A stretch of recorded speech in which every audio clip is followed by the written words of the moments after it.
Homemade Italian chili. A great addition to your family's dinner recipes.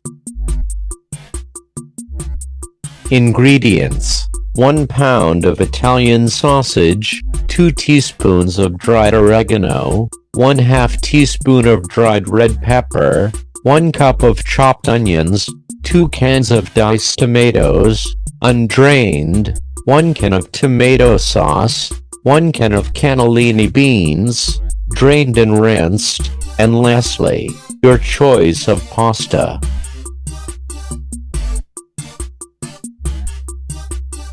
Optional ingredients: shredded cheese, sour cream, and sliced green onions. Cooking instructions: brown sausage in a large saucepan, over medium-high heat, add the onion, oregano and chili flakes, cook until onion is softened, which should take about 3 minutes, stir in tomatoes, tomato sauce and the beans, bring to a simmer, cover and simmer on low heat for about 10 minutes, serve over your choice of pasta.